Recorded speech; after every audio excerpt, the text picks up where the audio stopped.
Some Republican lawmakers are following Trump's example, trying to rewrite what happened on January 6th. For instance, by calling the attackers, quote, peaceful patriots.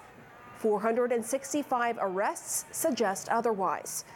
They've claimed the attackers weren't armed. For the record, 40 suspects have been charged with entering the Capitol with a dangerous or deadly weapon. One Republican said it was akin to a normal Capitol tour. We'll tell that to the 140 police officers who were assaulted, and tell that to the family of fallen officer Brian Sicknick, or the families of the 2 officers who died by suicide days later. And tell that to the 17 officers still unable to return to work because of injuries they sustained while beating back the insurrection. It was a fight so bad, some didn't think they'd make it home to their families. Yeah, I didn't think I would be able to see them.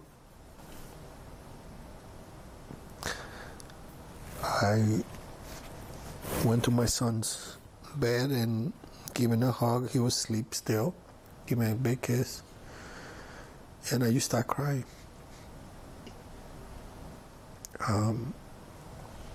It's like 5-10 minutes hug. I just cry. And she kept telling me it's going to be okay. I'm like, no, I got to go back to work. So before Trump tries to gaslight the nation again tonight, let's set the record straight about what happened on that dark day nearly 5 months ago tomorrow. 2 Capitol police officers who were there. I'm joined by the sergeant you just heard from, Sergeant Aquilino Gonell. Also with me is Capitol Police Officer Harry Dunn. They are here speaking for themselves and not their department. Thank you both for coming here. We should note that you've known each other for 13 years, but this is the first time you've seen each other in person since the insurrection. That is correct. Yeah. What is it like to be reunited in a sense after going through what you both went through? For me, it's the first person that I seen from the department since I left on the 20th. Right after the inauguration was my last day. I'm very happy to see him. He's doing well. I'm doing a lot better now. But it's great. Good to see him. It was like when you saw us when I first saw him, just gave him a big old hug. You know, it was just good to see him. We talked on the phone, but it was just good to see him. You know, it's good to see him. You know, I'm glad he's good. Yeah, you know? you walked in, gave him a huge bear hug, and you had said in a previous interview I watched, Officer Dunn, that you find solace in talking to other officers because so few can relate to what they experienced on that day, January 6th. I think that's what makes it even more special. You have people that only know what it's like. All the people in the world, and it's only a few people that know how you're feeling. And even then, it's still not even completely the same because everybody dealt with it differently. They deal with their emotions differently. Sometimes you get overwhelmed. Some people honestly don't even want to talk about it, and that's how they deal with it. But just seeing him, it just makes me happy, and it.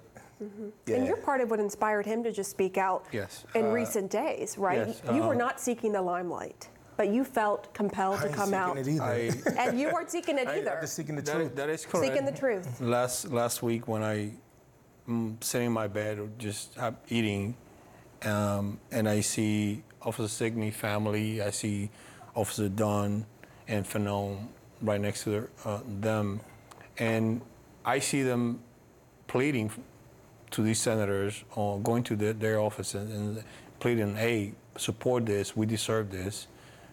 It's the least you can do. And for them to not listen to or just promise something and they not come through with that, we gave them the time for them to go to safety, and they're not appreciating that. We put our lives, while they were running, we held the line. And that, to me, we sacrificed so much for them to not only put everything on the line, but they're not doing what they're supposed to. They're not fulfilling their oath of office to put the country before the party. And for me, for them to continue these lies and turn and twist, oh, this happened or this not, it's uncalled for. It's a betrayal to us, the officers, and that's one of the things that compelled me to come forward, because I wasn't going to come up and step up and speak about this publicly, but that I saw my family. That day, I saw my family begging them, literally begging them to do something about what happened, and talk about cancel culture. You don't want to not even record this in history, but yet you complain about all the things, and it's uncalled for. And you're talking about those Republicans who voted against the January 6th commission. You were there on Capitol Hill meeting with these lawmakers. You were there with Brian Sicknick's mother, with his partner, and then, as we know, those lawmakers struck it down. They voted against it. I want to actually listen and want to get your reaction on the other end to what they said to my colleague Jake Tapper after the commission was blocked by those same Republicans you met with. If they had a child that was hurt, was killed on a day like that, they would think very differently. Or if they were hurt, I mean, they could have very well, somebody could have been killed, one of the congressmen, one of the senators, but apparently they just think, well, you know, we're safe because of the men in blue. I think, you know, it's all talk and no action. Clearly they're not backing the blue. I mean, it's just unbelievable to me that they could do nothing about this. So, Officer Dunn, you heard what they had to say. What is your reaction? Is it the same as theirs, that the whole backing the blue talk was just talk, no action? So, Ms. Gladys and Sandra are such strong women, and it took so much courage and strength for them to come down and lobby for justice, I guess. And honestly, I believe that that's what this is all about. Accountability, justice. Like, we weren't just blue. We weren't just police officers there. We were victims of an assault, of an attack. And we deserve justice, and we deserve to know everybody who was involved, and we want them held accountable, anybody who had any part in it, and not just the people that actually carried out the actions, but the people who may have incited it. They need to be held accountable and held responsible. And us police officers, the blue, we deserve that, just like any other victim in this country. So to answer your question about I can't say with a clear conscience that they don't support blue. I can't say that.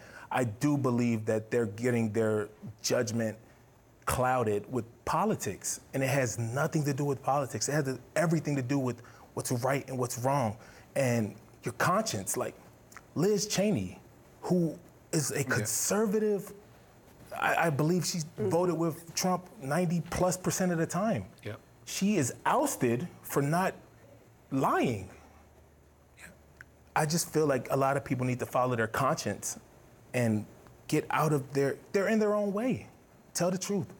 Tell the truth. I don't understand how anybody can live with their self being dishonest. You can apologize to people. You can apologize to everybody in this world. You apologize to yourself knowing that you're full of crap. How do you live with yourself? And let's talk about the truth. Let's talk about more about what happened that day. We have video of you, Sergeant Gonell. You were right in the thick of it, in the very front, right? You told me right after 1 o'clock, and I believe we have video to show you of you here. This is one of the officers. You were feet away from this officer, right? Sergeant Gonell, what was going through your mind when you saw this? Gut-wrenching, because I'm right next to that young lady on the left side, and there was nothing I could do to help him. And I hear him scream. Every time I hear him scream, it's gut-wrenching. It's baffles me that people are calling this a tour. It bothers me. It's an insult. This is not a tour. This is not a concert. And for a lot of people pretending that everybody came in to the Capitol for a 4th of July a concert or Memorial Day, whatnot, and then did whatever they did and went home like nothing happened. Mm-hmm. We officers, we're leaving this when we get phone calls from the FBI hey, do you recognize this officer? He got assaulted by this individual. Do you see yourself? Do you remember when you were struck? Watching the video, watching the pictures, whatnot. We still live in it. Meanwhile, for some of these individuals, calling this a fantasy, like it never happened, we gave them the time for them to escape. We gave them the time to go to safety.